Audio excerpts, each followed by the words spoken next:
कक्षा 10 के प्रिय छात्र लोग, आप देखेंगे आपका अगला टॉपिक उसमें पढ़ना है प्रकाश परावर्तन। आप पढ़ चुके हैं, प्रकाश अपवर्तन पढ़ेंगे। तो प्रकाश अपवर्तन समतल पर, ठीक है, समतलों पर। पहला क्वेश्चन होगा, प्रकाश की एक किरण वायु से आती हुई स्वच्छ जल के स्थिर तल पर आपतित होती है। यह किरण जल के तल पर परावर्तित होगी या अपवर्तित होगी या दोनों होगी। तो आंसर आपका रहेगा, जल के तल से प्रकाश का कुछ अंश परावर्तित तथा अधिकांश अंश अपवर्तित होगा। इसका आंसर हो जाएगा। दूसरा क्वेश्चन बनेगा आपका, प्रकाश के स्पेक्ट्रम से क्या तात्पर्य है।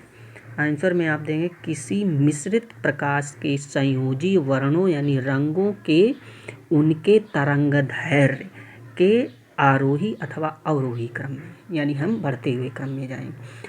हाँ, आरोही तथा अवरोही को प्रकाश का स्पेक्ट्रम कहते हैं। सौर प्रकाश के स्पेक्ट्रम के रंगों के अपवर्तनांक के बढ़ते हुए क्रम में लिखिए। तो पहला आपका बढ़ते हुए क्रम में लिखना है।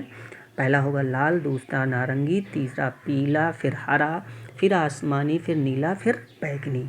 अगला क्वेश्चन है आपका, किसी प्रिज्म के न्यूनतम विचलन कोण, प्रिज्म कोण और प्रिज्म के पदार्थ के अपवर्तनांक में क्या संबंध है। तो हम यन लिखेंगे, यन बराबर साइन ए, ब्रैकेट लगाएंगे साइन के बाद, ब्रैकेट में A plus delta m by 2 upon sine A by 2। जहाँ आपका यन अपवर्तनांक हो जाएगा यन, और जहाँ प्रिज्म कोण को हम ए से लिखते हैं तथा न्यूनतम विचलन कोण को हम डेल्टा एम से लिखते हैं। इस तरीके से लिखा जाता है।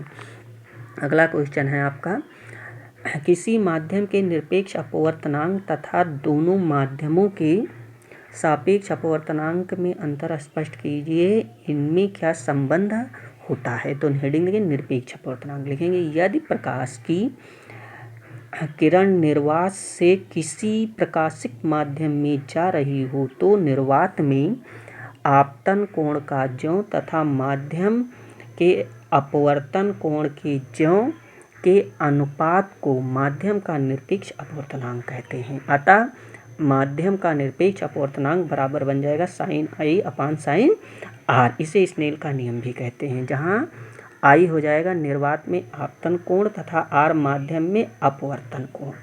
फिर नीचे हेडिंग देंगे सापेक्ष अपवर्तनांक 1n2 बराबर sine I upon sine R. आगे हम देखेंगे भी स्पष्ट हो जाएगा। यदि माध्यम वन का मतलब पहला माध्यम का निरपेक्ष अपवर्तनांक n1 तथा माध्यम 2 का निरपेक्ष अपवर्तनांक n2 हो तो 1n2 बराबर n2 अपान n1, यानी हम लिख सकते हैं, अर्थात माध्यम 2 का अपवर्तनांक या माध्यम दूसरे का माध्यम 1 के सापेक्ष अपवर्तनांक बराबर माध्यम 2 का निरपेक्ष अपवर्तनांक बटा माध्यम 1 का निरपेक्ष अपवर्तनांक, यानी हम माध्यम दूसरे का निरपेक्ष अपवर्तनांक बटा माध्यम पहले का अपवर्तनांक कर सकते हैं। धन्यवाद।